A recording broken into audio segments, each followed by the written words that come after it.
নমস্কার বন্ধুরা, আমার চ্যানেলে তোমাদের সবাইকে স্বাগত জানাই। আজকে আরেকটা হোলি স্পেশাল মিষ্টি নিয়ে আমি হাজির হয়ে গেছি। আজকে আমি তোমাদের মিষ্টির দোকানের মতো মালপোয়া বানিয়ে দেখাবো।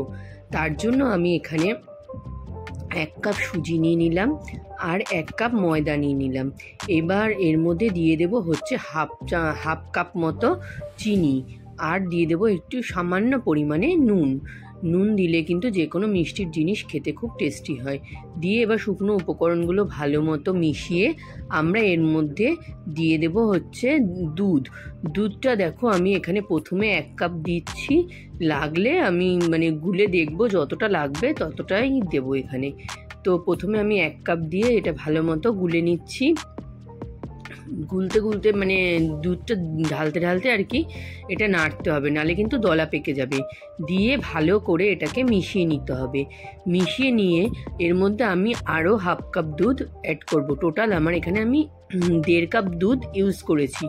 দিয়ে দেখো ভালো মতো এটাকে মিশিয়ে একটা ব্যাটার তৈরি করে নিতে হবে। আচ্ছা, এর মধ্যে এরপরে আমি অ্যাড করব হচ্ছে, আচ্ছা এটা আমি এখন কিছু অ্যাড করছি না, এটা আমি ঢেকে রেখে দেবো। এরপরে যখন এর শিরা বানিয়ে নেব, আমি শিরা মানে মিষ্টির যে রসটা হয় সেটা। এখানে আমি 1 কাপের থেকে একটু কম চিনি দিয়ে নিলাম, আর 1 কাপ পরিমাণ জল দিয়ে দিলাম, আর দিয়ে দিলাম একটু থেতো করে এলাচটা দিলে এটা খুব ভালো একটা গন্ধ আসবে। দিয়ে ভালো করে নেড়ে চেড়ে এটাকে আমি ফুটতে দেব, যতক্ষণ না পর্যন্ত এটা একটু আঠা ভাব হয়ে আসে মোটামুটি এখানে। তারপরে দেখো এর মধ্যে আমি একটু স্যাফরন অ্যাড করছি। দিয়ে এবার ভালো করে নেড়ে চেড়ে এটাকে দেখো, এটা মোটামুটি যেটাকে বলে একতার তৈরি হবে, যেরকম দেখাচ্ছে আমি এইটুকুনি গাঢ় হবে, খুব বেশি গাঢ় কিন্তু এটা হবে না। একটু আঠা হয়ে এলে এটা আমরা গ্যাসটা নিভিয়ে এটা ঠান্ডা করতে দেব। তারপরে এখানে যে ব্যাটারটা গুলে রেখেছিলাম ওর মধ্যে আমরা এখানে একটু মৌরি অ্যাড করে দেবো। মৌরিটাকে একটু হাতে ডলে তারপরে দেবো, তাতে কী হবে গন্ধটা খুব ভালো আসবে। দিয়ে বা মৌরিটা দিয়ে ভালো মতো নেড়ে চেড়ে নেব। তারপরে আমি একটা গ্যাসে একটু তেল বসিয়ে নেব। এটা আমি রিফাইন তেলেই ভাজছি। দিয়ে দেখো এখানে ব্যাটারটা কিন্তু ঠিক এরকমই তৈরি হবে। আর এর মধ্যে আমি 1 চামচ ঘি অ্যাড করব। ঘি অ্যাড করলে কি হবে, জিনিসটাকে ফুলতে খুব সাহায্য করবে। মিষ্টির দোকানে যেরকম আমরা ফোলা মালপোয়া দেখে থাকি, এটা সেরকমই হবে। তো দেখো ব্যাটারটা আমার রেডি। ভাজার আগে কিন্তু খুব ভালো মতো ব্যাটারটাকে নেড়ে নিতে হবে।